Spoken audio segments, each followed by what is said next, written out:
கரப்பாம்பூச்சி தமிழ்நாட்டுக்குள்ள வரப்போதா? கரப்பாம்பூச்சி உங்கள்கிட்ட பாத்ரூம்ல இருந்தா விடுவீங்க, அது கிச்சனுக்கு வந்தா என்ன பண்ணுவீங்க? அடிச்சு துரத்துவீங்க. நல்லா ஞாபகம் வச்சுங்க அந்த டைலாக். ஹிட் எடுக்க போறீங்க. ஹிட்டெல்லாம் இல்ல, பசங்க ஏற்கனவே அடிச்சு விளையாடிட்டு இருக்காங்க. Max Gold, cash for gold. Call 044-4545-4545. இந்த ஊருக்கே நீ மாசா இருக்கலாம், ஆனா இங்க வந்து நீ டமாசு தான். டிவிக்கு எடுக்கல, விர்ச்சுவல் ஆடியன்ஸ் எடுத்துட்டாங்க அப்படிங்கிறது ஒரு பக்கம் பார்க்க முடிஞ்சிச்சு. ஒருத்தவங்களை பத்தி ரிவீல் பண்றீங்க, ஆனா வித்தியாசமான ஆதாரங்களா வெளில வருது. நாங்க எல்லாம் கனெக்ட் ஆயிருக்கிற இடம் அந்த மாதிரி. ஒருத்தனை தொட்டா ஒட்டுமொத்தம் தூக்கும். கபடி டீம் மாதிரி நாங்க விர்ச்சுவல் வாரியர்ஸை தாண்டணும். அதுக்கப்புறம் அடிக்கிறதுக்குனே ஒரு பெரிய சமூகம் ஒருத்தங்க. அதுக்கப்புறமா தான் நீங்க கட்சிக்குள்ள போகணும், சட்டமன்றத்துக்குள்ள போகணும், அண்ணனை பார்க்கணும். அப்பாயின்மெண்ட் கிடைக்கிறது கஷ்டம்.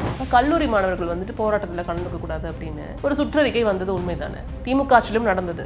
அதிகாரிகள் மட்டத்தில் தான் அவங்க அப்ப கை காமிச்சாங்க. அப்பயுமே என்ன சொன்னாங்க, அதிகாரிகள் ஆட்சி நடந்தது அப்படின்னு சொன்னாங்க. இப்போ இங்கேயும் அதே தானே நடக்குது. நீங்க வந்து இது அண்ணா ஹசாரே மூமெண்ட்ல இருந்து வந்த அரவிந்த் கெஜ்ரிவால், கிரண் பேடி ஐபிஎஸ் நினைச்சீங்கன்னா நான் பொறுப்பு இல்லை. கடைசியில் அவங்க எல்லாரும் ஒன்னா தான் இருப்பாங்க. ஏதோ ஒரு இடத்துல வந்து விட்டு கொடுத்துப்பாங்க. அலையன்ஸ்ல தோத்து இது வரைக்கும் பிஜேபி ஆட்சிக்கு வர டெல்லியில் அவங்களை ஆட்சி கூட அமைக்கணும். சட்டமன்றத்தில் எங்க நீங்க வந்துட்டு அடிச்சுக்கிறீங்க ரெண்டு பேரும்? அடிச்சுக்கலாம் இல்லைங்க. நாங்க அவங்களை அடிக்க, அவங்கள நாங்க அடிக்க, நாங்க அவங்களை அடிக்க, அவங்கள நாங்க அடிக்க, அப்படிதான். ஓ ஆமா, நீங்க சொன்னது இப்பதான். நாங்க அவங்களை அடிக்க, அவங்கள நாங்க அடிக்க, நாங்க அவங்களை அடிக்க, அவங்கள நாங்க அடிக்க. லைவ் போடாதீங்க, நமக்கு எதிர்கட்சியில இருந்து சொல்ற அளவு கொண்டு வந்து விட்டுருக்கீங்கிறத பார்க்க முடியுது. சட்டமன்றம் 9 மணி நேரம் நடந்தது பார்த்துருக்கீங்களா? மாத்திரை பொண்ணும் பிபி சுகர் இருக்குன்னு ஒரு எதிர்கட்சிக்காரங்க புலம்புறதை கேட்டிருக்கீங்களா? ஏஞ்சி போகவும் முடியல, உட்காந்து லைவ்ல அசிங்கப்படவும் முடியல. ஒருத்தர் கதறாரு எதிர்கட்சி தலைவர். அவங்க கஷ்டப்பட்டு அவை குறிப்புல இருந்து நீக்குங்கன்னு சொல்றாங்க. இங்க திரும்பி பார்க்கறதுக்குள்ள யாரா பேனர் வச்சது அப்படிங்கிற மாதிரி ரீல்ஸ் போட்டுட்டு இருக்கீங்க. அததான் அவங்க கேக்குறாங்க. உன்னை இவ்வளவு காயப்படுத்துது, ஒரு உன்னை எக்ஸ்போஸ் பண்ணதுன்னா அப்ப பார்த்து பழக்க வேண்டியது, பார்த்து பேச வேண்டியது யாரு? நீங்க தான் பேச விட மாட்டேறீங்க. எதிர்கட்சி தலைவர் எந்திரிச்சாலே 4 பேர் இங்க எந்திரிச்சு நிக்கிறீங்க. பண்ணிருக்காங்க திமுகல கிட்டத்தட்ட 77 மாவட்ட செயலாளர்கள் வந்துட்டு 110 வந்துட்டு உயர்த்திருக்காங்க. மகனாக இருந்தாலும் சரி, மருமகனாக இருந்தாலும் சரி, யாரும் அரசியலுக்கு வரதுக்கான வாய்ப்பே இல்லைன்னு எல்லாரும் வந்துட்டீங்க. பிஜேபிக்கு நெருக்கமா திமுக போதுன்ற மாற்றத்தை எனக்கு தோணுது. உங்களுக்கு அப்படி தோணலையா? இப்போ வந்து கம்பேக் கொடுக்கறதுல ஸ்பெஷலிஸ்ட் டிஎம்கே. ஒரு வாட்டி தோத்து கம்பேக் கொடுத்தா பரவாயில்ல. எம்ஜிஆர் கிட்ட ஒரு கம்பேக், ஜெயலலிதா அம்மா கிட்ட ஒரு கம்பேக், ஜெயலலிதா அம்மா கேப்டன் சேர்ந்து ஒரு கம்பேக். மாவட்ட செயலாளர்களுக்கு ரூல்ஸ் போடுவார், ஒன்றியத்துக்கு ரூல்ஸ் போடுவார், தலைமை குடும்பத்துக்கு ரூல்ஸ் போடுங்கன்னு ஏங்க யாரும் சொல்ல மாட்டாங்க? தலைமை குடும்பத்துல இருந்து யாரும் வரமாட்டாங்க. இல்லை அட்லீஸ்ட் ஒரு பெண் தலைவர் வருவாங்க, ஒரு ஒடுக்கப்பட்ட தலைவர் வந்து ஒரு 5 வருஷம் டேர்ம் இருப்பாங்க. குறைந்த விலை நிறைந்த தரம், தங்கள் தேவைகள் அனைத்தும் ஒரே இடத்தில். ஜெயச்சந்திரன். ஆயுர்வேதம் ஒரு பொக்கிஷம், நம் ஆயுள் நீட்டிக்கும் அற்புதம். டாக்டர் ஸ்ரீவர்மாஸ். ஹாலிடேஸ்னாலே அது நம்ம ஜிடி ஹாலிடேஸ் தான். GT holidays, South India's #1 travel brand. You know you are special when you're with GT Holidays. வணக்கம். வணக்கம். எப்படி இருக்கீங்க? நல்லா இருக்கேன். நீங்கள் கேள்வி கேட்க முடியும். உங்களுக்கு முதல்ல ஒரு அவார்டு கொடுக்கணும்னு நினச்சிட்டே இருந்தோம் நாங்கள் எல்லாரும். ஊரெல்லாம் பொய் மட்டும் சொல்லக்கூடிய ஒரு ஆளை கூப்பிட்டு வந்து ஒரு இன்டர்வியூ உட்கார வச்சு, நான் பொய் தான் தங்கச்சி சொல்கிறேன்னு ஒத்துக்க வச்சிங்கல்ல, அதனால் உண்மையை வெளிக்கொண்டு வரும் ஒரு ஊடகவியலாளர் உங்களுக்கு பேர் வைக்கிறோம். அதுக்கு வாழ்த்துக்கள். அது நீங்கள் ரீல்ஸில் பார்த்துக்கோங்க. யாரை சொன்னீங்க? நான் பேசுறதெல்லாம் பொய் தான் அப்படின்னு ஒருத்தர் கன்ஃபெஷன் ஸ்டேட்மெண்ட் கொடுத்திருந்தாரு. அதை பார்த்து மிக்க மகிழ்ச்சி அடைந்தோம். எனக்கே தெரியலையே. அதனால அக்கா இன்று முதல் உண்மையை வெளிக்கொண்டு வரும் ஊடகவியலாளர் என்று அன்போடு அழைக்கப்படுவார். சிரிக்கிறாங்க, எனக்கு தான் தெரியல. யாரை கூட்டிட்டு வந்து இதுல யாராவது அஃபெக்ட் ஆனீங்கன்னா என்ன மன்னிச்சிருங்க. சத்தியமா இதுக்கு எனக்கு எந்த சம்மந்தமும் கிடையாது. நான் எடுத்துக்கிறேன் எல்லா கிரெடிட்டும். எனக்கு இதுக்கு சம்மந்தம் இல்லை. Okay, coming to the point. So அப்படியே நகைச்சுவாவே எடுத்துட்டு போயிடலாமா அந்த டாபிக்லாம் அப்படிங்கிற மாதிரி இருக்கு நீங்க ஆரம்பிக்கிறப்ப. இல்லை, சிஜேபி லீடர் வந்து சட்டமன்றத்தில் பண்றதை விட நான் நகைச்சுவை பண்றது போறேன். சட்டமன்றத்தில் எங்க நீங்க வந்துட்டு அடிச்சுக்கிறீங்க ரெண்டு பேரும்? அடிச்சுக்கலாம் இல்லைங்க. நாங்க அவங்களை அடிக்க, அவங்கள நாங்க அடிக்க, நாங்க அவங்களை அடிக்க, அவங்கள நாங்க அடிக்க, அப்படிதான். அதுதான் நானும் சொல்றேன். அவங்க திரும்ப அடிச்சாதான் அடிச்சுக்கிறது, நாங்க மட்டும் தான் அடிக்கிறோம். ஓ ஆமா, நீங்க சொன்னது இப்பதான். நாங்க அவங்களை அடிக்க, அவங்கள நாங்க அடிக்க. நான் பாத்தீங்களா, ஏர்போர்ட் வந்துருச்சுன்னு சொன்ன உடனே ஒரு குழந்தை லீவ் போட்டுருச்சு, நான் போக மாட்டேன் ஸ்கூலுக்கு போ அப்படின்னு. இல்லைங்க, பாதியில வந்துட்டாரு. அதாங்க, அதுக்கப்புறம் பாதி மதியம் பர்மிஷன் போட்டு காலைல சித்தி வீட்டு கல்யாணத்துக்கு போட்டு மதியம் அந்த மாதிரி. இல்ல, அவரும் எதிர்கட்சி தலைவர், அவருக்கு 4 இடத்துல வேலை இருக்கும். இல்ல, சிஜேபி லீடர் ஏதோ சொன்னதா கேள்விப்பட்டோம். அந்த சர்க்குலர் பாஸ் ஆச்சு இல்லையா, அந்த ஸ்டூடெண்ட்ஸ் வந்துட்டு ப்ரொட்டஸ்ட்டுக்கு வந்துட்டு அலோவ் பண்ணக்கூடாது அப்படின்னு. அதுக்கு இவர் வந்துட்டு ஒரு விளக்கத்தை கொடுத்துருக்குறாரு. நாங்கள் தமிழ்நாட்டுக்கு வருவோம் அப்படின்லாம் பேசியிருக்கிறாங்கன்னு பார்க்க முடிஞ்சிச்சு. இதை கையில் டிவிக்கு எடுத்துட்டாங்க விர்ச்சுவல் வாரியர்ஸ். டிவிக்கு எடுக்கல, விர்ச்சுவல் வாரியர்ஸ் எடுத்துட்டாங்க அப்படிங்கிறது ஒரு பக்கம் பார்க்க முடிஞ்சிச்சு. இதை அப்படியே ஜாலியாகவே எடுத்துகிட்டு போகணும்னு நினைக்கிறேன் இந்த டாப்பிக்கை. நீங்கள் எப்படி பார்க்குறீங்க இது? இல்லை இது இப்போ ஒன்றும் புதுசு இல்லை. நம்ம பிஜேபிக்கு காங்கிரஸ்க்கெல்லாமே சொல்கிறது தான் இது. தமிழ்நாடு எப்பயுமே வந்து அவுட் ஆஃப் கண்ட்ரோல் தான். அது வந்து இன்றைக்கி யாரோ போன ஆட்சியிலேருந்து ஒருத்தர் சொன்னதெல்லாம் இல்லை. இது வந்து 2000 வருஷமே இப்படி தான். யாராக இருந்தாலும், அலெக்சாண்டராக இருந்தாலும் அது அந்த தூரத்தோடு நின்றுக்கணும். சுல்தனேட்டாக இருந்தாலும் மொஹலாக இருந்தாலும் அந்த லைனுக்கு அப்படி தான் நிற்கணும். அதுதான் இந்த லேண்டோட ஒரு பெருமையாகவே நான் பார்க்குறேன். ஸோ நீங்கள் வந்து அப்படிலாம் இங்கே வந்துட முடியாது. இது தனி, ஏன்னா இண்டிஜினியஸ் கல்ச்சராக நான் பார்க்குறேன் இதை. அதனால தான் இது எல்லா ஊருக்கும் நீங்கள் தமிழ்நாட்டை தாண்டி போனீங்கனாலே ஹிந்தி பேசினா எல்லோரும் பழச்சிக்கலாம். ஆனால் இந்த இடத்துல தான் வந்து ஹிந்தி தெரியாது போடாடுறதே ஒரு மெரிட்டாக இருக்கும். ஸோ இது ஒரு டிஃப்ரெண்ட் லேண்ட்ஸ்கேப், டிஃப்ரெண்ட் ஐடியாலஜி. நம்ம வேறு தனக்கான தலைவர்களை அவங்களே தேர்ந்தெடுப்பாங்க. எல்லா விதத்துலையுமே வந்து ஒரு ஸ்பிரிச்சுவலி, கல்ச்சுரலி, எஜுகேஷ்னலி எல்லாத்துலேயுமே வந்து ஒரு அட்வான்ஸ்டாக இருக்கக்கூடிய ஒரு சொசைட்டி. அதனால் வந்து உங்கள் அப்போ மொகல் அரசன் சுல்தனேட் வரும்போதே முடியாத விஷயம் கரப்பாம்பூச்சி தமிழ்நாட்டுக்குள்ளே வரப்போதா சொல்லுவாங்க. உன்னை போல ஒரு படத்தில் ஒரு டைலாக் வரும், கரப்பாம்பூச்சி உங்கள் வீட்டு பாத்ரூமில் இருந்தால் விடுவீங்க, அது கிச்சனுக்கு வந்தால் என்ன பண்ணுவீங்க, அடித்து துரத்துவீங்க. நல்லா ஞாபகம் வச்சுக்கணும் அந்த டைலாக்கை. தமிழ்நாடு வந்து எங்களுக்கு வந்து பூஜை ரூம், அதுக்குள்ளலாம் வந்து யாரும் வரக்கூடாது. ஹிட் எடுக்க போகிறீங்க. ஹிட்டெல்லாம் இல்லை, பசங்க ஏற்கனவே அடித்து விளையாடிட்டு இருக்காங்க. என்னென்னா அண்ணனை பற்றி பேசினாலும் தாவைக்கை பற்றி பேசினாலும் 2 ஆளாக நினச்சிக்கிட்டு இருக்கிறாங்க போல். அதெல்லாம் முதல்ல வந்து எங்களை ஃபயர் வால் விர்ச்சுவல் வாரியர்ஸை தாண்டணும். அதுக்கப்புறம் அடிக்கிறதுக்குனே ஒரு பெரிய சமூகம் ஒருத்தங்க. அதுக்கப்புறமா தான் நீங்கள் கட்சிக்குள்ளே போகணும், சட்டமன்றத்துக்குள்ளே போகணும், அண்ணனை பார்க்கணும். அப்பாயின்மெண்ட் கிடைக்கிறது கஷ்டம். அந்த சேட்டையெல்லாம் அங்கேயே வச்சுக்கணும். ஏன் இதை நான் சேட்டைன்னு சொல்கிறேன்னா, இந்த ஊருக்கே நீ மாசாக இருக்கலாம், ஆனால் இங்கே வந்து நீ டமாசு தான். நீ யார் என்னன்னு ஒரு குரூப் ஃபோட்டோவில் இருந்து ஃபோட்டோ பை ஃபோட்டோ தனித்தனியாக எடுத்து யார் எந்தெந்த கட்சிக்கு என்னென்ன ஒர்க் பண்ணீங்கன்னு எடுத்து போட்டிருக்கு பசங்க. நாங்கள் யாரும் கனெக்டடாக இல்லாத தனித்தனிப்பட்ட விர்ச்சுவல் வாரியர்ஸ் தான். ஆனால் நாங்கள் எப்படி கனெக்டடு, எங்களுடைய வேறு ஒன்று தெரியவே மாட்டேங்குது. அதுதான் வேறு ஒன்று. நீங்கள் பார்க்கும்போது மரம் பெருசாக தெரியும். அதாவது ஒரே கண்டென்ட்டை பார்க்க முடியல. அதாவது ஒருத்தவங்களை பற்றி ரிவீல் பண்ணுறீங்க, ஆனால் வித்தியாசமான ஆதாரங்களாக வெளில வருது. ஸோ குரூப்பாக அதை பண்ணுற மாதிரி தெரியல. ஆனால் குரூப்பாக இல்லாமல் ஒத்துமையாக ஒரு விஷயத்தை பண்ணுறீங்க, அது எப்படி? அதுதான் இது நீங்கள் வந்து மைக்ரோஸ்கோபிக் வேலை ரொம்ப வந்து மைக்ரோ மேனேஜ் பண்ணி பார்த்தீங்கன்னா உங்களுக்கு புரியாது. ஒரு ஸ்டெப் பின்னாடி நின்று ஹோலிஸ்டிக்காக பார்க்கணும். இது ஒரு பெரிய மரம், தாவைக்கான்றது ஒரு பெரிய மரம். அந்த மரத்துக்கு வந்து எல்லாமே நாங்கள் கனெக்ட் ஆகிற ஒரே இடம் வேர். அந்த வேர் பேர் தளபதி விஜய். ஆனால் அந்த மரம் வந்து பல கிளைகள் விட்டு ரொம்ப தூரத்துக்கு விஸ்தரித்து ஒரு கிளையிலையும் பல பூக்கள் பல பழங்கள் வரும். அந்த ஒரே ஒரு பழத்தை மட்டும் திருட வர ஒருத்தனுக்கு இது இவ்வளோ பெரிய மரம் தெரியாது. அந்த மரத்தோட எல்லா கிளையும் நீ அந்த ஒரு பழத்தை தொலை வந்தீங்கன்னா பார்த்துக்கிட்டு இருக்கோம், தொட்டினா அடிக்கும். ஸோ அது புரியாது. நாங்கள் எல்லாம் கனெக்ட் ஆகிருக்கிற இடம் அந்த மாதிரி. இதை கேட்கும்போது சந்தோஷப்பட்டா நீ ஆள், வைத்தறிச்சல் பட்டா நீ எதிராள். இவ்வளோதான் லாஜிக் இந்த இன்டர்வியூவில். ஸோ அது வந்து நீங்கள் தொட்டிங்கன்னா ஒருத்தனை தொட்டா ஒட்டுமொத்தம் கபடி டீம் மாதிரி நாங்கள். அதுதான் எனக்கு புரியல. சரி, இதை பற்றி பேச ஆரம்பிச்சதுக்கப்புறம் சரி இவங்க ஏதோ பண்ண போகிறாங்க விர்ச்சுவல் வாரியர்ஸ் அப்படிங்கிறது மட்டும் எனக்கு தெரிஞ்சிச்சு. நான் வந்து இது சீரியஸாக எடுத்துப்பாங்கன்னு நான் ஃபர்ஸ்ட் ஆஃப் ஆல் நினைக்கல. பார்த்தா வெவ்வேறு கண்டென்ட் வருது. யாரெல்லாம் எதோட அசோசியேட்டாக இருக்கிறாங்க, அவங்க அனௌன்ஸ் பண்ண 3 லீடர் யாரெல்லாம் எங்கெங்கே அசோசியேட்டாக இருக்கிறாங்க அப்படின்னு வித்தியாசமான தகவல்கள் எல்லாமே உண்மையாக இருக்கிற மாதிரியான ஒரு விஷயம். அது உண்மையாக போயாங்கிறது நம்ம அடுத்த கட்டமாக யோசிச்சுக்கலாம். ஆனால் அது எங்கேருந்து எடுக்கிறாங்க, எப்படி எல்லா பக்கமும் எடுக்கிறாங்க, இதுக்குன்னே உட்காந்து வேலை செய்வாங்களா, எனக்கு புரியவே மாட்டேங்குது. அதனால தான் அதை பற்றி நான் பேசணும்னு நினச்சேன். சாமி ரொம்ப டீப்பாக கும்பிடுவாங்கல்ல, அவங்க என்ன சொல்லுவாங்க, ஆன்மீகவாதிகள். அந்த ஆன்மீகவாதிகிட்ட போய்ட்டு நீங்கள் ஓரளவுக்கு மேலே கொஸ்டின் கேட்டிங்கன்னா என்ன சொல்லுவாங்கன்னா, சில விஷயத்தெல்லாம் உணரணும், எல்லாத்தையும் எக்ஸ்பிளைன் பண்ண முடியாது. நான் பார்க்குற விஷயம் நீ பார்க்க முடியலன்றதுனால அது இல்லைன்னு இல்லை, ஸோ நீ அந்த இடத்துக்கு வரணும்னு சொல்லுவாங்க. அது ஒரு இடத்துல உண்மை தான் இருக்கும், சில பேர் அதை வச்சு உருட்டுவாங்க, அவங்கள விட்டுருவோம். இந்த மாதிரி இடத்துல நமக்கு சில விஷயங்கள் வந்து புரியல, உனக்கு புரியலன்றதுனால அது இல்லைன்னு இல்லை, இதுதான் பாயிண்ட். ஸோ நீ என்ன நினச்சிக்கிட்டு இருக்கிறன்னா, இது வந்து தற்கூரி கும்பல் நினச்சிக்கிட்டு இருக்க. நாங்கள் எவ்வளோ எக்யூப்டு எவ்வளோ டேலண்டட்னு புரியாததால தான் நீ எங்களை தற்கூரி நினச்சிக்கிட்டு இருக்க. அப்போ தற்கூரி யாருன்னு நீ தான் கண்ணாடியை பார்க்கணும். இதுதான் இவங்க எல்லாருக்கும் ப்ராப்ளம். இவங்க என்ன நினச்சிக்கிட்டு இருக்காங்க, so called decorative degrees, so called white skin, North Indian, அந்த லாங்குவேஜ் அது இல்லை, இது வேறு, இது ஒரு ப்ரீடு. அதனால தான் நான் முதல்ல தமிழ்நாட்டுக்கு அந்த கிரெடிட் கொடுத்து ஸ்டார்ட் பண்ணேன். இங்கே எங்களுக்கு தெரியும், இந்த ஒரு ஊரில் ஆன்டி இன்கம்பன்சி அதிகமாக இருக்கும்போது அந்த ஆன்டி இன்கம்பன்சியை கேபிட்டலைஸ் பண்ணுறதுக்கு சில பேர் எழுந்து வருவாங்க, ஒரு ப்ரொட்டஸ்ட் பண்ணுவாங்க. அந்த ப்ரொட்டஸ்ட் வந்து கொஞ்ச நாள் கழிச்சு ஒரு கட்சியாக மாறும். ரொம்ப நாள் கட்சி தான் தெரியும் அந்த ப்ரொட்டஸ்ட்டில் இருந்த 2 பேரும் கவர்மெண்ட் ஆஃபீஸரு, ஒருத்தர் வேற ஒரு கட்சிக்கு போயிட்டாங்க, இன்னொருத்தர் ஒரு புது கட்சி ஆரம்பிச்சிட்டாருன்னு.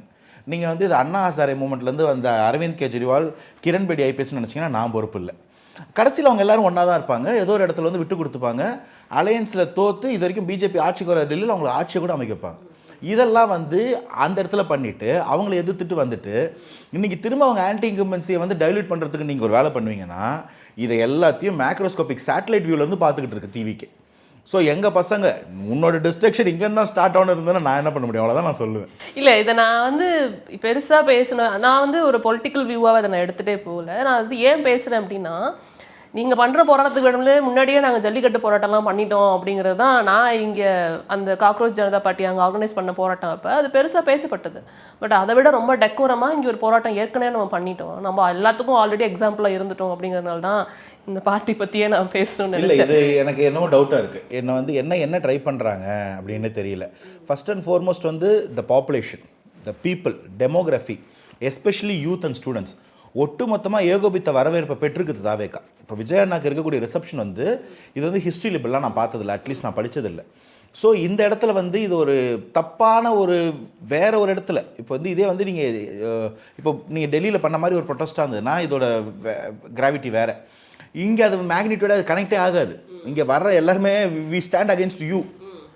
நாங்கள் இங்கே தான் சப்போர்ட்டு, நாங்கள் இவங்களுக்கு தான் ஃபயர் வாலே. இங்கே தப்பு நடந்தால் கண்டிப்பாக கேட்போம். அதில் எனக்கெல்லாம் மாற்றுக்கிறது அடுத்த கேள்வி அதான். கரெக்ட், நானே மாற மாட்டேன், நானே கேட்பேன். ஆனால் பாயிண்ட் என்ன, எங்கே தப்பு ஒன்று சுட்டி காட்டு. ஒன்னொன்றுத்துலேயும் அக்கறை தெரியுது, ஒன்னொன்றுத்துலேயும் அன்பு தெரியுது, ஒன்னொன்றுத்துலேயும் கமிட்மெண்ட் தெரியுது. சட்டமன்றம் 9 மணி நேரம் நடந்தது பார்த்துருக்கீங்களா? மாத்திரை பொண்ணும் பிபி சுகர் இருக்குன்னு ஒரு எதிர்கட்சிக்காரங்க புலம்புறதை கேட்டிருக்கீங்களா? ஏஞ்சி போகவும் முடியல, உட்காந்து லைவில் அசிங்கப்படவும் முடியல.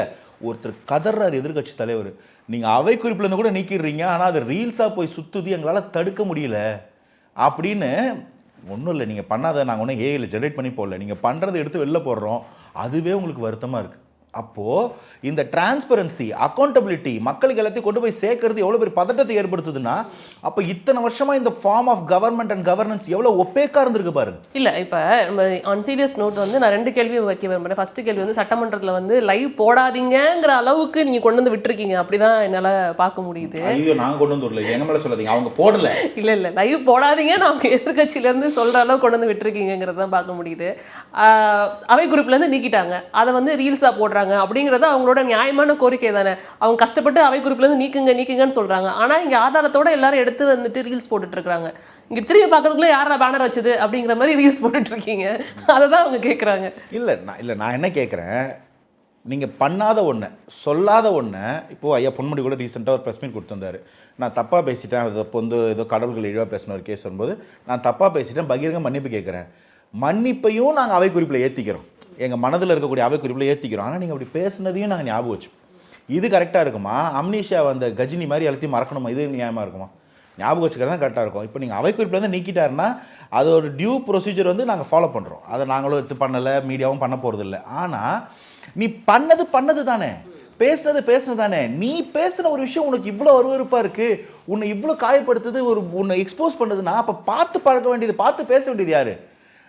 செல்ஃப் கான்ஷியஸ்னஸ்க்குள்ள வாங்கப்பா. இப்படி பேசக்கூடாது, இப்படி பண்ணக்கூடாது. நீங்க தான் பேச விட மாட்டீங்க. எதிர்க்கட்சி தலைவர் எந்திரச்சாலே 4 பேர் இங்க எந்திரச்சு நிக்கிறீங்க. நான் தான் கேக்குறேன், எழுத கொடுத்த பேப்பர் எடுத்து வாயில வச்சு மடிச்சு ஊதாதீங்க, பின்னாடி இருக்கவங்களை உருவகேலி பண்ணாதீங்க, குசுன்னு பேசாதீங்க. இதெல்லாம் நான் சொல்லி கொடுக்கணும். ஸ்கூலா இது? நாங்கள் ஒரு லீடரை போட்டு எங்கள் அவை முன்னவர் தான் கிளாஸ் லீடர், ஏஞ்சி உட்காந்து சட்டமன்ற ஒரு ஐயா சபாநாயகர் அவர்கள் பேச ஸ்கூலா இது? அதான் சொல்கிறேன், ஒருத்தர் எந்திரிக்கிறார் எதிர்க்கட்சி தலைவர்னு, அவர் பேச விட்றீங்களா? 4 பேர் எந்திரிச்சு நிற்கிறீங்க. நாங்கள் ஏன் பேச மாட்டோம்? எங்கள் சபாநாயகர் ரொம்ப ஸ்ட்ராங், ரொம்ப கரெக்டாக வந்து சில கரெக்டாக எந்திரிச்சிருக்கீங்க. ஒருத்தர் இருந்துச்சாலும் இங்கிட்ட இருந்து இன்னொருத்தர் அவரே தான் எந்திரிக்கிறாரு. என்ன எனக்கு புரியல, ஏதோ செட் பண்ணி வச்சு நடக்கிற மாதிரியே இருக்கு. ஒன்றும் இல்லை, யார் யாருக்கு யார் பதில் சொன்னோன்னு ஒன்று இருக்கு. யாரை தடுக்க பார்த்தா அதை மீறி எப்படி ஜெயிச்சாங்க, இதுதாங்க கதை. அந்த மாதிரி ஒரு சிங்கிள் லைனா ஒன்லைனா சொல்ல முடியும். சுற்றறிக்கை வந்தது உண்மைதானே? என்ன சுற்றறிக்கை? நிறைய வந்தது. நம்ம சிஜிபி பற்றி பேசிட்டு இருக்கிறப்ப நம்ம பேசுனது வந்து அந்த சுற்றறிக்கைக்காக தான் அந்த கேள்வி வந்துட்டு அவர்கிட்ட அந்த லீடர்கிட்ட வைக்கப்பட்டது அப்படிங்கிறது பார்க்க முடிஞ்சது. இப்போ கல்லூரி மாணவர்கள் வந்துட்டு போராட்டத்தில் கலந்துக்கக்கூடாது அப்படின்னு ஒரு சுற்றறிக்கை வந்தது உண்மைதானே? அது ஏன் அப்படி ஒரு சுற்றறிக்கை வந்து வெளியிடணும்? இது வந்து கேட்டால் முதன்மை செயலாளர்கிட்ட இருந்து வந்தது, இது வந்து அதிகாரிகள் மட்டத்தில் இருந்து வந்தது அப்படின்ற ஒரு விஷயத்த சொன்னாங்க. இதே பிரச்சனை தான் திமுக ஆட்சியிலும் நடந்தது. திமுக ஆட்சியிலும் சில பிரச்சனைகள் வந்து நடந்தது, அதிகாரிகள் மட்டத்தில் தான் அவங்க அப்போ கை காமிச்சாங்க. அப்பயுமே என்ன சொன்னாங்க, அதிகாரிகள் ஆட்சி நடந்தது அப்படின்னு சொன்னாங்க. இப்போ இங்கேயும் அதே தானே நடக்குது. இப்போது ஒரு பக்கம் வந்து இந்த இடத்த வந்து யூ ஆர் வெல்கம் டு கொஸ்டினஸ், நான் அதை வந்து உங்கள்கிட்ட சரண்டர் பண்ணிடுறேன். இன்னொரு பக்கம் கவர்மெண்ட்டோடைய ஒரு டெசிஷனை, ஒரு லானோட டெசிஷனை அப்படியே பிளண்ட்டாக கமெண்ட் பண்ணுற அளவுக்குலாம் நான் ஆள் கிடையாது. நான் ஏன் அப்படி சொல்கிறேன் அப்படின்னா, நமக்கு தெரியாது what is the intelligence report, what is happening வேர்னு. இங்கே நான் இந்த மாநிலத்தை பொறுத்த வரைக்கும் ஒரு டேட்டா சொல்லிட்டேன். ஒரு 100 நாள் தான் ஆயிருக்கு ஒரு எலெக்ஷன் முடிஞ்சு ஆட்சிக்கு வந்து. அந்த நேரத்தில் அந்த எலெக்ஷன் எப்படி ஒரு கனெக்டடான எலெக்ஷனாக இருந்தது. இந்த 100 நாளில் ஏதோ 2 டிவி சேனல் சொல்கிறதுனால எல்லாரும் எதிர்ப்பாயிட்டாங்க அப்படின்றது வந்து ஃபேக் நேரேட்டிவ்ஸ்குள்ளெல்லாம் நீங்களும் போக மாட்டீங்க, நானும் போக மாட்டேன். நமக்கு தெரியும் களத்தில் என்ன இருக்குன்னு. அப்படி தான் திமுக துணிவு இருந்ததுன்னா பை எலெக்ஷனுக்கு துணி ஃபேஸ் பண்ண சொல்லுங்கள், இல்லை அவங்க சொன்ன மாதிரி ஆட்சியை கவுக்க சொல்லுங்கள், அப்போ பார்ப்பாங்க. ஆட்சிக்கு எதிராக வீசிச்சா அப்போ பார்ப்பாங்க. அப்போது இந்த இடத்துல மாணவர்களோ பொதுமக்களோ இளைஞர்களோ இந்த கட்சிக்கு மேலே இந்த ஆட்சிக்கு மேலே ஒரு எதிர்ப்பலையெல்லாம் வரல. 100 நாளில் வராது. ரெண்டாவது நல்லா பண்ணும்போது வரவே போகிறதில்ல. அப்போது என்னமோ ஒன்றத்தை கெஸ் பண்ணுறாங்க, ஒரு இடத்துல ஒரு ப்ரொட்டஸ்ட்டுக்குன்னு ஒரு வார்த்தை சொல்கிறாங்கன்னா இது நீங்கள் லா அண்ட் ஆர்டர் ஆங்கிளில் பார்ப்பீங்களா இல்லை உரிமையில் ஆர்டரில் பார்ப்பீங்களான்றது உங்ககிட்ட நான் விடுறேன். இப்போது இந்த மாதிரி ஒரு சுற்றறிக்கை வரும்போதே ரெஸ்பாண்டிங்காக வேறு இடத்துலேருந்து ஒரு பதில் வருதுன்னா இப்போ இதை பொருத்தி பாருங்கள். Who was planning what? அதில் எதை, ஏன்னா அந்த ஆட்சியில் இருந்த இன்னொரு குற்றம் வந்து எதுக்கு இன்டெலிஜென்ஸ் ரிப்போர்ட்டே கிடைக்காது. அவங்களுக்கு வந்து ஒரு மக்கள் கேதரிங் வருது, ஒரு ஊரில் கள்ளச்சாரம் விற்கிறாங்க, ட்ரக் விற்கிறாங்க, உங்களோட அயலகணி செயலாளரே ட்ரக் லாடு, இது எதுக்குமே அவங்களுக்கு இன்டெலிஜென்ஸ் வராது. பாஸ்போர்ட்டே இல்லாத ஒருத்தர் கப்பு ஜெயிச்சு 2 கப்பு தூக்கி போனால் கூட இன்டெலிஜென்ஸ் இல்லாமல் ஃபோட்டோ எடுப்பீங்க. அப்போ இந்த அப்படி இல்லைங்க, இந்த லட்சத்தில் ஆட்சி நாங்கள் எல்லாத்தையும் இன்டெலிஜென்ஸ் கேதர் பண்ணுறோம். There is some hunch. So இப்போ நான் இந்த அரசாட்சி வந்து இதை பாதுகாக்கணும், இந்த குழந்தைங்க இதில் ஈல்டாயிடக்கூடாது, இல்லை அந்த கல்லூரி படிக்கிற மாணவர்கள் பேர் வச்சு யாரும் தப்பு பண்ணிடக்கூடாதுன்னு யோசிக்கணுமா? வாங்க எல்லா ரோட்டில் போய் போராடுங்க, அடிச்சிக்கணும்னு விடணுமா? ஒரு அப்பா என்ன செய்யணும்? இப்போ யோசிச்சு பாருங்கள், இதை கனெக்ட் பண்ணி பாருங்கள், you will know what is what. இப்போது மக்கள் நிஜமாக போராடலான்னா we are not tied, our hands are not tied. தாராளமாக போய் there will be protest over social media. Nothing starts on ground. Social மீடியாவில் முதல்ல வரும். இன்றைக்கி நமக்கு எல்லாருக்கும் அந்த உரிமை இருக்கா? நான் நினச்சேன்னா இப்போ இந்த கருத்து போடலாம், இந்த மாதிரி கேள்வி கேட்குறாங்கன்னு உங்கள் சேனலில் சொல்ல முடியாட்டி கூட நான் சொன்னால் நீங்கள் எடிட் பண்ணால் கூட எனக்கு ஒரு சோஷியல் மீடியா இருக்குது, நான் அதில் போட முடியும். உங்கள் ரீச் இல்லைனாலும் எனக்கு ஒரு ரீச் இருக்கும். அது உண்மையாக இருந்தால் உங்களை மீறுற அளவுக்கு அந்த விஷயம் பேசப்படும். இதுதானே சோஷியல் மீடியா. எந்த பிரச்சனையும் மக்கள் இளைஞர்கள் எடுத்துகிட்டு வந்து தாவேக்கு எதிராக பேசுனாங்கன்னு எனக்கு ஒன்று காட்டுங்க, then we can discuss about something else. அப்போது களத்தில் இல்லாத ஒரு எதிர்ப்பை நீ ஃபேப்ரிகேட் பண்ணி என் இளைஞர்கள் என் பசங்க பேரில் அதை எழுதுங்க, ஓட்டேரி நரி பேரில் எழுதுங்கோ அப்படின்னு நீங்கள் எழுதி எங்கே வந்து ஆள் இறக்குனா வேடிக்கை பார்த்துக்கிட்டு இருக்கிற முதுகெலும் இல்லாத அரசா இது? அப்படி ஆங்கிளில் யோசிக்கணும். இதை this is what is pure கவர்னன்ஸ்னு நான் சொல்கிறேன். பிரச்சனை இருந்தால் அது தெருவு எடிப்பட்டிருக்கும். ஒட்டுமொத்த பேர் திரும்பி நின்று அரப்பாம்பூச்சி அடிச்சுட்டு இருக்க மாட்டானுங்க. கேள்விக்கு பதில் இதுதான். சப்போர்ட் பண்ணி யாருக்கு சப்போர்ட்டாவது வரணும்னு நீங்கள் பாருங்கள். தேர் இஸ் எல்லாருக்கும் யூனிஃபார்ம் ஆக்சஸ் இருக்கக்கூடிய ஒரு சோஷியல் மீடியா. கரப்பாம்பூச்சியோட பேச்சுக்கு சப்போர்ட் வந்ததா இல்லை கரப்பாம்பூச்சி வதைக்கப்பட்டதா? நீங்களே முடிவு பண்ணுங்க. அப்போ நல்லது நியாயம் யார் பக்கம் இருக்குது, என்ன பிளாட் இருந்திருக்கோன்றது உங்கள் பெர்ஸ்பெக்டிவில் உங்கள் மீடியா ஹைட்லேருந்து நீங்கள் பாருங்கள். You will get a better view than me. உங்களுக்காக சப்போர்ட் பண்ணி வரவரை நீங்கள் திருப்பி அடிச்சிட்டு இருக்கீங்க. யார் கரப்பாம்பூச்சி? ஆமாம், அவர் என்னங்க சப்போர்ட் பண்ணார்? அவர் டிரான்ஸ்பர் நீட்டு கேட்டார், நாங்கள் நீட்டே வேணாம்னு சொல்கிறோம். என்ன சப்போர்ட்டு? அது புரியாமல் இங்கே ஒரு கும்பல ஜென்சின்னு போய் மீட்டிங் பண்ணி அடி வாங்கிட்டு கூட்டத்தில் துரத்தி விட்டாங்க. சரி, ஜென்சியே இல்லைன்னு சொல்கிறாங்க. அது அடுத்த பிரச்சனை இருக்கு. இல்லை ஜென்சிங்கிறத நாங்கள் கிரியேட் பண்ணலன்னு வேற வந்து சொல்லிட்டு இருக்கிறாங்க. அதுதான் எனக்கும் தெரியல. சரி, ஓகே, நம்ம அடுத்த கட்டத்துக்கு நகரலாம். சொல்ல வரதெல்லாம் திமுக பொறுப்பேற்றுக்காத, சாட்டையில் வர்றதெல்லாம் ஸ்தீமான் பொறுப்பேற்றுக்காத மாதிரி இல்லை. நான் அது மேலேருந்து வரல, உள்ளே இருக்கிற அந்த சில கேடாஸ் வந்து சொல்கிறாங்க, சில விவாதங்களில் வந்து பார்க்க முடியுது. நாங்கள் திமுக 78 ஆண்டுகால திமுகவை புரட்டி போட்டது தாவேக்கா. இன்னைக்கு ரிவர்மேஷனுக்குள்ள போறீங்கன்னா பாருங்க. ஆமா, அது கட்சி ரிவம் பண்றாங்க அப்படிங்கறத பார்க்க முடியுது. இப்பதான் புரியுது நான் சொன்னது. இன்டெலிஜென்ஸ் ஆட்சி விடு, கட்சியே என்ன நிலைமையில இருக்குன்னு இன்னைக்கு தான் புரியுது. தோற்று போனதுக்கு அப்புறம் இன்னும் தோற்று போனே தெரில. ரீகவுண்டிங் போகலாமா, விவி பேலட் போகலாமா, விவி பேட்டை போய் செக் பண்ணலாமா, மறுமுறையீடு போய் ஒரு எலெக்ஷனில் ஒரு வாட்டி தோக்கலாம், அது எப்படிங்க 2 வாட்டி 3 வாட்டிலாம் தோக்குறீங்க? எனக்கு புரியவே இல்லைங்க. அந்த மாதிரி தோற்றுக்கிட்டு இப்போ வந்து திரும்ப ஃப்ரெஷ்ஷாக நாங்கள் வேறு ஒன்று பண்ணுறோம். என்ன பண்ணுறோம்? இப்போ தான் கட்சியில் வந்து மாவட்ட செயலாளர் இப்படி கண்ட்ரோல் பண்ணோம். தாவேக்கால என்னமோ ஒரு ஃபார்மெட் பண்ணுறாங்களே, நிறைய மாவட்ட செயலாளர் இருக்காங்களே, நம்மளும் பண்ணுவோம். யாரை பார்த்து காப்பி அடிக்கிறேன் நீங்கள் முடிவு பண்ணுங்க. என்ன 50 வருஷம் கட்சி நீங்க இப்படி பேசுறீங்க? சொன்னோம் மேடை எங்களை மாதிரி போட்டு எங்க அண்ணன் போட்ட வெள்ளை சட்டை சந்தன கலர் பேண்ட் போட்டு 2021 அதை பண்ணிட்டாங்க. 2020 அண்ணன் பண்ணிட்டு ஒரு மூவி அரசியலா அவங்க பண்ணிட்டாங்க. அரசியல் எங்கங்க பண்ணீங்க? ஷூட் அவுட் தான், ஃபோட்டோ ஷூட் தானேங்க பண்ணீங்க. நீங்கள் அரசியல்லாம் பண்ணல. நீங்கள் ஐஐடியில் போய் ஃபோட்டோ ஷூட் பண்ணுறது, மாநாடு போட்டு ஃபோட்டோ ஷூட் பண்ணுறது, காருக்கு மேலே ஃபோட்டோ ஷூட் பண்ணுறது, ஃபோட்டோ ஷூட் தான் பண்ணீங்க. இங்கேருந்து பணம் முதலீடு ஈர்த்து வரும் வெளிநாட்டிலேயும் ஃபோட்டோ ஷூட் தான் பண்ணீங்க. அப்படி பார்க்க போனால் அவங்களோட திட்டத்தை தானே நீங்கள் இப்போ செயல்படுத்திட்டு இருக்கீங்க, பேரை மாற்றி. என்ன புரியல? இப்போ அரசியல் மட்டும் தான் பண்ணாங்க அப்படின்னா ஒரு திட்டம் சொல்லுங்க. இப்போ நீங்கள் வந்து 2500 ரூபா கொடுக்குறோங்கிறது எதோட எக்ஸ்டென்ஷனு? இப்போ வெற்றி மகளிர் திட்டம் வந்து எதோட எக்ஸ்டென்ஷனு? டிபிடின்ற திட்டம் யார் கொண்டு வந்தது? புரியல. டிபிடி, டைரக்ட் பெனிஃபிட் டிரான்ஸ்ஃபர்ன்ற ஒரு பாலிசி, ஒரு திட்டத்தை முதல்ல யார் கொண்டு வந்தது? ஒன்றிய அரசு. பாஜக வந்ததுக்கப்புறம் வந்தது. இந்த அப்போல்லாம் அந்த காசு கேஸுக்கெல்லாம் மானியம் போட ஆரம்பிப்பாங்க. அப்போ பாஜகவோட திட்டத்தை திமுக எடுத்துக்கிச்சுன்னு சொல்வீங்களா? சொல்லுங்க, நான் திமுக எடுத்துக்கிட்டதை தாவேக்கா எடுத்துக்கிச்சுன்னு இல்ல அவங்க ஒண்ணுமே பண்ணலன்னு சொல்றதுக்கு நான் எக்ஸாம்பிள் சொல்றேன் உங்களுக்கு. அவங்க பண்ணதை தான் இழிவுபடுத்தினீங்களே. ஒரு பக்கம் பொண்ணுங்களுக்கு 1000 ரூபாய் கொடுக்குறேன்னு கொடுத்துட்டு மகளிர் மேம்பாட்டு ஆணையத்துல இருந்து பர்சனல் அக்கௌண்ட்டுங்களுக்கு கோடிக்கணக்கில் ரூபாய் போனதை பார்த்தீங்களா இல்லையா? சொல்லுங்க, மகளிர் கொடுத்தது இது உண்மையா அது உண்மையா? பார்த்து இன்னைக்கு ஆடிட் பண்ணி இப்போ இந்த ஃபண்டை ரெக்கவர் பண்ணிக்கிட்டு இருக்கோம். கவர்மெண்ட் அக்கௌண்ட்ஸில் இருக்கிற காசு கவர்மெண்ட் ஆஃபீஸருங்களுக்கும் கட்சிக்காரங்களுடைய அக்கௌண்ட்டுக்கும் பர்சனல் அக்கௌண்ட்டுக்கு ட்ரான்ஸ்ஃபர் ஆயிருக்கு. இது எதை சொன்ன என் பாஷையில் சொன்னால் ஊரா விட்டுனையே உங்கள் வீட்டுக்கு என்ன கையேன்னு சொல்கிற மாதிரி, ஊரா வீட்டு காசில் உங்கள் வீட்டுக்கு ஸ்வீட் பண்ணாதீங்க அண்ணன் சொன்ன மாதிரி அதுதானே இது. அப்போ நீங்கள் மகளிருக்கு பண்ணதை சொல்லுங்கள். இந்த 1000 ரூபா கொடுத்தது நீங்கள் சொன்னீங்கன்னா அந்த 100 கோடி ரூபா நான் சொல்லவா?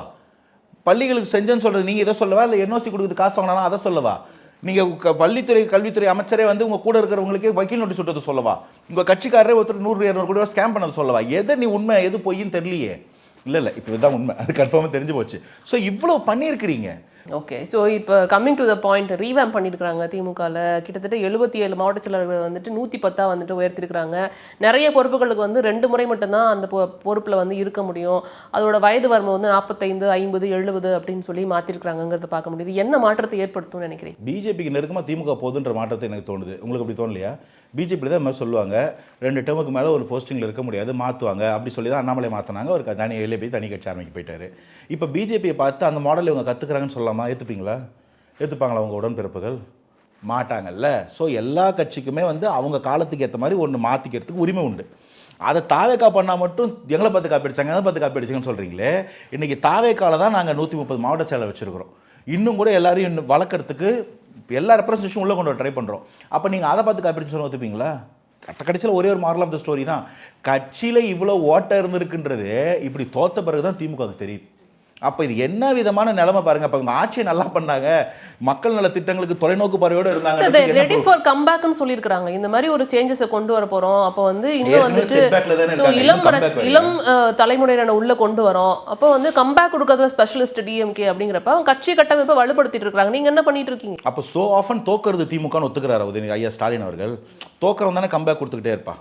ஒரு வாட்டி தோத்து கம்பேக் கொடுத்தா பரவாயில்ல. எம்ஜிஆர் கிட்ட ஒரு கம்பேக், ஜெயலலிதா அம்மா கிட்ட ஒரு கம்பேக், ஜெயலலிதா அம்மா கேப்டன் சேர்ந்து ஒரு கம்பேக், இன்னைக்கு திரும்ப எடப்பாடி கிட்டே ஒரு கம்பேக் கொடுத்து இன்னைக்கு எங்க தாவேக்கா கிட்ட வந்திருக்கீங்கன்னு வச்சுக்கலாமா? அவ்வளோ வாட்டி தோத்துருக்கீங்களா?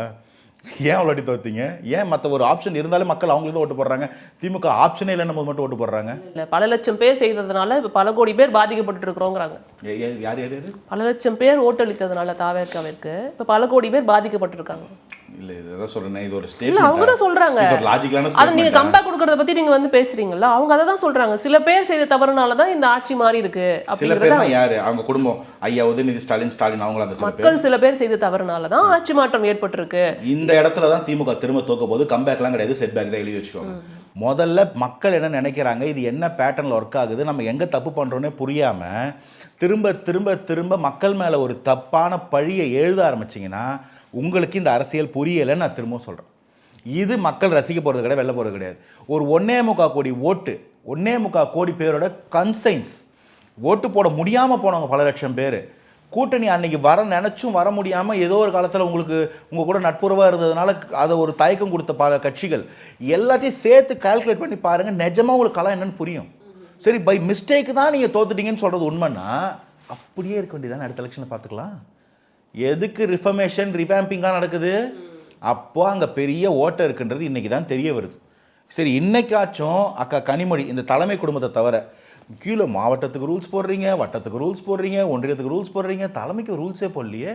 அங்கே ஒரு ரூல்ஸ் போடுங்க. தலைமை குடும்பத்திலேருந்து யாரும் வரமாட்டாங்க, இல்லை அட்லீஸ்ட் ஒரு பெண் தலைவர் வருவாங்க.